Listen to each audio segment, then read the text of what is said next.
The Kashmir ফাইলসের পর the Bengal files, একের পর এক সাম্প্রদায়িক বিভাজনমূলক সিনেমা তৈরি করছেন পরিচালক বিবেক অগ্নিহোত্রী। হ্যাঁ, তিনি বিজেপিকে ভোটের রাজনীতিতে সুবিধা পাইয়ে দেওয়ার জন্য একের পর এক এই রকম ধরনের বিকৃত ছবি, বিকৃত ইতিহাস নিয়ে তিনি ছবি তৈরি করছেন, আর তা নিয়ে নানা বিতর্ক, নানা সমালোচনা, নানা আলোচনা। দ্য বেঙ্গল ফাইলসে দেখানো হয়েছে এই পশ্চিমবঙ্গের মাটিতে নাকি দুর্গা পুজো করতে দেওয়া হয় না, অথচ আমি যে জায়গায় দাঁড়িয়ে রয়েছি এই জায়গাটার নাম হচ্ছে রেড রোড। এই রেড রোডে এই দুর্গাপুজোর কার্নিভাল হয় এবং সেই দুর্গাপুজোর কার্নিভাল হবার জন্য রীতিমতো মুখ্যমন্ত্রী মমতা বন্দ্যোপাধ্যায় নির্দিষ্ট একেবারে ডেট তারিখ ঘোষণা করেছেন। শুধু তাই নাই, যে সিনেমায় দেখানো হয়েছে যে বাংলায় দুর্গাপুজো হয় না, সেই বাংলায় মুখ্যমন্ত্রী মমতা বন্দ্যোপাধ্যায় প্রতিটি দুর্গাপুজো কমিটিকে 1,10,000 করে টাকা দিচ্ছেন। হ্যাঁ, এই পশ্চিমবাংলার মাটিতে 1,10,000 করে মুখ্যমন্ত্রী মমতা বন্দ্যোপাধ্যায় প্রতিটি দুর্গাপুজো কমিটিকে টাকা দিচ্ছেন, অথচ সেই সিনেমায় দেখানো হচ্ছে যে মুসলমানরা নাকি দুর্গাপুজো এই পশ্চিমবঙ্গে হতে যায় না।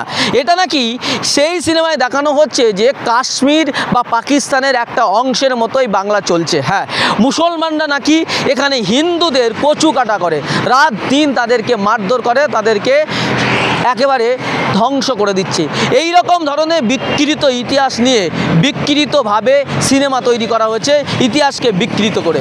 আর এ নিয়ে সমালোচনা করেছেন সাংবাদিক, শিল্পী, পরিচালক থেকে শুরু করে রাজনীতিবিদরা। কি বলছেন তারা, কি তাদের বক্তব্য শোনাবো আপনাদের। কি এমন হলো একটা সিনেমার বিরোধিতা করে প্রেস কনফারেন্স করতে হচ্ছে? এই সিনেমাটা পশ্চিমবঙ্গে দাঙ্গা বাঁধাতে চায়। এই সিনেমাটা পশ্চিমবঙ্গে মুসলমানদের দেখাতে চায় যে সব মুসলমান রোহিঙ্গা। এই সিনেমাটা দেখাতে চায় যে পশ্চিমবঙ্গে মুসলমানরা দুর্গাপুজো হতে দেয় না, যে সবগুলো মিথ্যে। পশ্চিমবঙ্গে দুর্গাপুজো হয়, সেই দুর্গাপুজোয় সব ধর্মের মানুষ পার্টিসিপেট করে। এবং পশ্চিমবঙ্গে 1946-এ যে দাঙ্গা হয়েছিল তার দায় শুধুমাত্র মুসলিমদের নয়। সেই দাঙ্গায় হিন্দু মুসলিম দুজনের ঘর যেমন জড়েছিল, তেমনি দুই পক্ষই দাঙ্গাতে পার্টিসিপেট করেছিল।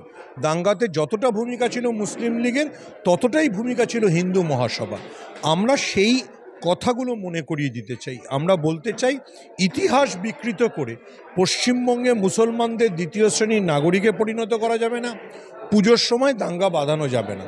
পুজো আসছে, তার আগে বিবেক অগ্নিহোত্রী সিনেমাটা বানিয়ে পুজোর আগে বেসিক্যালি দাঙ্গা বাঁধাতে চাইছেন। আমরা সেটা বন্ধ করতে চাই। আমরা চাই পশ্চিমবাংলার মানুষ শান্তিতে থাকুক, হিন্দু মুসলিম সবাই একসঙ্গে উৎসবে মাতুক।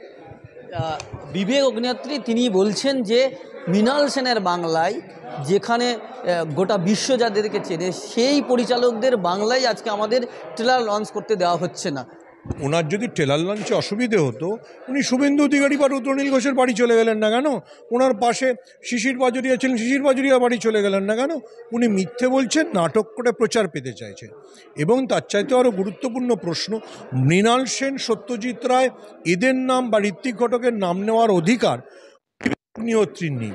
বেঙ্গল ফাইলস আমরা মুক্তিতে বাধা দিচ্ছি, ব্যাপারটা ঠিক এরকম নয়। বেঙ্গল ফাইলসকে বাংলা রিজেক্ট করছে, বেঙ্গল পিপল রিজেক্ট করছে। তার কারণ বাংলার মানুষ বা সাধারণ মানুষ, আমরা যখন কোনো সিনেমা দেখি সেটা বাস্তবের সাথে আমরা দেখি তার কোথাও না কোথাও সংযোগ রয়েছে।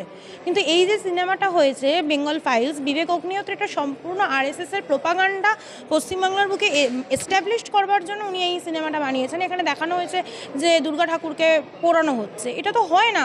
আপনি এখান থেকে দুপা হেঁটে নিউ মার্কেটে যাবেন, দেখবেন এখনই দুর্গাপূজার কেনাকাটা শুরু হয়েছে। আমি প্রত্যেকে যখন মোটামুটি মহালয়ার পর থেকেই জামা কাপড় পরে ঠাকুর দেখতে, প্যান্ডেল হপিং করতে বেরিয়ে পড়ি এবং আমরা প্রত্যেকে কার্নিভাল দেখি। আমাদের বাংলার দুর্গাপূজাও ইউনাইটেড নেশনস থেকে হেরিটেজ তকমা পেয়েছে। তো সেখানে দাঁড়িয়ে বিবেক অগ্নিহোত্রীর এই যে সিনেমাটা, এর সাথে বাস্তবের কোনো মিল নেই। শুধুমাত্র আরএসএস বিজেপির প্রোপাগান্ডা এস্টাবলিশ করা এবং 2026-এ বিজেপিকে যাতে কিছুমাত্র সুবিধা করে দেওয়া যায় এর মাধ্যমে বিজেপির প্রচারমুখী একটা সিনেমা, এর থেকে বাইরে কিছু নেই।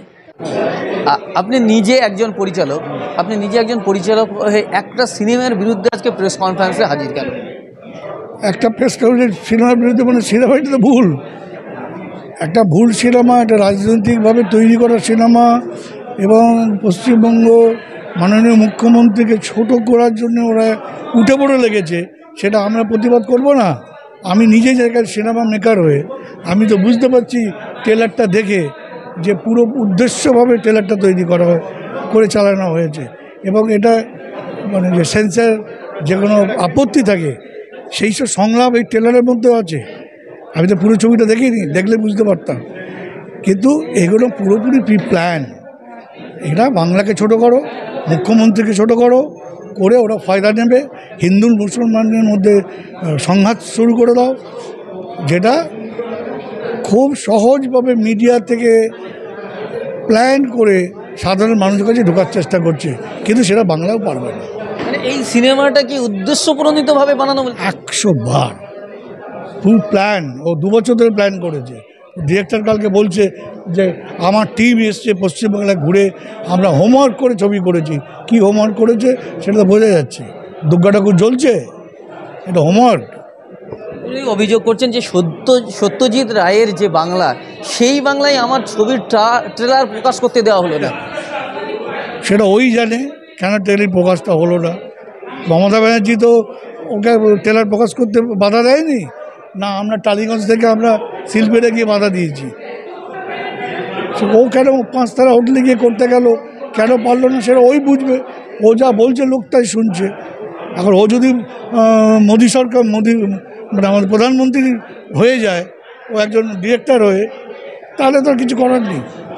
এই যে বাংলায় এসে বাংলা সিনেমা তৈরি করা হচ্ছে, বাঙালিদের ইতিহাসকে বিকৃত, কিভাবে দেখছেন আপনি? একটু আগেও বললাম, ইতিহাস বিকৃত করেও ছবি করছে, সেটা তো বাংলার কেউ মেনে নেবে না। বাংলা রিজেক্ট করবে, বাংলার লোক কেউ মানবে না, বাঙালিরা কেউ মানবে না। এটা তো পুরোপুরি প্রি প্ল্যান। যেহেতু 26-এ ইলেকশন, এটা করে বাজার গরম করার। এটা বিজেপির সমর্থনে গিয়ে এই সিনেমা বলছেন? বিজেপি আর পরিষ্কার তো ট্রেলার দেখলেই তুমি বুঝতে পারবে এটা বিজেপি না কে।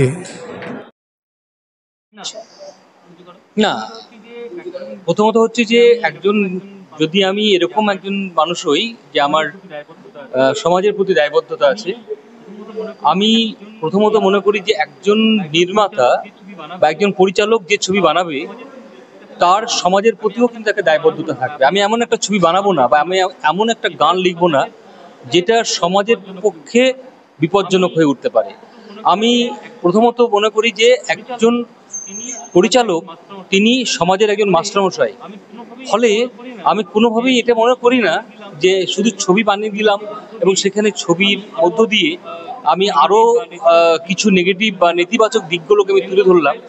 তো বেঙ্গল ফাইলস হচ্ছে এমন একটা ছবি, আমরা প্রতিবাদ করছি। তার প্রতিবাদ করার একটাই কারণ যে বাংলার একজন সন্তান হিসাবে, বাংলার একজন মানুষ হিসাবে, বঙ্গবাসী হিসাবে আমার এটা বারবার মনে হচ্ছে যে উনি ট্রেলারটা উনি কালকে রিলিজ করেছেন, সেখানে দেখা যাচ্ছে যে দুর্গ দেবীকে জ্বলন্ত পোড়ানো হচ্ছে। তো আমাদের তো খুব বিস্ময়ের জায়গা যে যেখানে এই সরকারের আমলে কার্নিভাল, আপনারা সবাই জানেন যে ইউনেস্কোর দ্বারা প্রশংসিত, যেখানে এই কার্নিভালে সমস্ত ধর্ম বর্ণের মানুষ নির্বিশেষে তারা মিলিত হয়। দ্বিতীয়ত হচ্ছে যে এত বড় বিগেস্ট মানে ফেস্টিভ্যাল গোটা বিশ্বের কাছে আর হয় কিনা এটা নিয়েও একটা আমরা কিন্তু অবশ্যম্ভাবী হয়ে বলতে পারছি যে এটাই হচ্ছে এখন বিগেস্ট ফেস্টিভ্যাল। এত বড় ফেস্টিভ্যাল একটা পুজোকে উপলক্ষ করে হয় না। তো সেই জায়গায় দাঁড়িয়ে উনি এরকম ভাবে এই ছবি উনি কি করে উনি টেক করলেন যে যেখানে উনি দেখাচ্ছেন যে দেবী দুর্গা। দ্বিতীয়ত দাঙ্গা, যে দাঙ্গার কথা বলছে, আমি মনে করি একজন বঙ্গবাসী হিসাবে আপনারা নিশ্চয়ই জানেন যে এখানে দাঙ্গা হয় না। যদি তাই হয়, মণিপুর তো জ্বলছে, মণিপুরের জন্য মণিপুর ফাইলস কেন হলো না? গুজরাটের সেই যে একজনের খুব হিট করেছিল, হাত জোর করে চোখে জল তার, সেই ছবি আমাদের চোখের সামনে ভাসছে। গুজরাটে এত বড় একটা দাঙ্গা হয়েছে, কই তার তখন তো তার বিবেক জাগ্রত হয়নি, তখন তিনি কেন ছবি বানাননি? আজকে বাংলা শান্ত। মূল বিষয়টা হচ্ছে এইটা হচ্ছে একটা উইংস অফ বিজেপি, RSS। তারা চাইছে যে এই অডিও ভিডিও প্ল্যাটফর্মের মধ্য দিয়ে মানুষের মনে এই একটা বিষ বা সাম্প্রদায়িকতার বীজ ঢুকিয়ে দেওয়া। এখানে কোনোদিনই সাম্প্রদায়িকতার পরিবেশ ছিল না, বরঞ্চ এই ছবি দেখিয়ে আপনাকে বা আমাকে আরো বেশি করে সচেতন করে তোলা যে আপনি হিন্দু, অতএব আপনার সম্প্রদায় মার খাচ্ছে মুসলমানদের দ্বারা, অতএব আপনি বিভাজিত হন এবং আপনিও মারুন। এই যে বিভাজনের একটা ছবি তৈরি করা, সাম্প্রদায়িকতার একটা ছবি তৈরি করা বা পরিবেশ তৈরি করা, এটাই মূল উদ্দেশ্য। মূল উদ্দেশ্য হচ্ছে 2026-এ এই বিভাজনের মধ্য দিয়ে স্বপ্ন দেখছে বিজেপি বা RSS যে আমরা ক্ষমতায় আসব। তো এইভাবে তো গণতান্ত্রিক পদ্ধতি ছাড়া তো কেউ ক্ষমতায় আসতে পারে না। মানুষের রায়ে মমতা ব্যানার্জির সরকার এসছে, মা মাটি মানুষের সরকার এসছে, এবং আমি মনে করি যেখানে যেখানে এই ফাইলস বানানো হয়েছে, সে আপনি কাশ্মীর ফাইলস বলুন বা কেরালার স্টোরি বলুন বা যেগুলো উনি করেছেন, আপনি দেখেন যে সেখানে সেখানে কিন্তু বিজেপির রেজাল্ট খারাপ হয়েছে। এবং আমাদের বাংলা তো একদম পরিষ্কারভাবে মনে করি যে বাংলার যে সংস্কৃতি ঐতিহ্য তার সঙ্গে কোনো প্রদেশের তুলনা হয় না। এখানে না আপনার বর্ণবিদ্বেষ আছে, না ধর্মবিদ্বেষ আছে, না সাম্প্রদায়িকতা বা জাতিগত বিদ্বেষ আছে। এখানে এতটাই মানে সম্প্রীতির বন্ধন আছে যে আপনি অন্য কোথাও পাবেন না। আপনি যদি উত্তরপ্রদেশে বিহারে যান, আপনি দেখবেন যে জাট সম্প্রদায় বা ওখানকার যারা চৌধুরী বা ওখানকার যারা মানে উচ্চ বর্গের যারা মানুষ, তারা নিম্নবর্গের মানুষদেরকে হেনস্থা শুরু করে না, ছোট ছোট মেয়েদেরকে তারা শিকার করে, তাদের ধর্ষণ করে। বিলকিস বানুর মতো একটা ঘটনাকে যখন ধর্ষণ করা হলো, তখনও কিন্তু যারা ধর্ষণ করলো সেখানে গুজরাটের সরকার তখন তাকে মাল্যদান করে তাকে সম্মানিত করলো। আর এইখানে যারা ধর্ষণ করে তাদেরকে এই সরকার সাজা দেয়।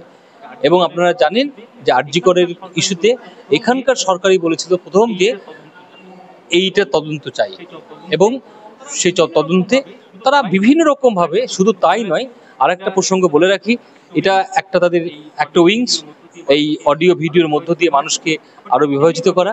আবার ঠিক তেমনি ভাবে এটাও মনে রাখতে হবে যে সর্বশক্তি দিয়ে একটা আগ্রাসনী শক্তি যেরকম ভাবে বা ফ্যাসিস্ট শক্তি যেরকম ভাবে ক্ষমতাকে কায়েম করতে চায়, ঠিক তেমনি ভাবে আপনি দেখবেন বাংলা ভাষার উপর আক্রমণ করছে, বাংলা সংস্কৃতির উপর আক্রমণ করছে, বাংলা ভাষাভাষী মানুষদের অন্য প্রদেশে তারা থাকলে পারে তাদের মানসিক এবং শারীরিকভাবে অত্যাচার করা হচ্ছে।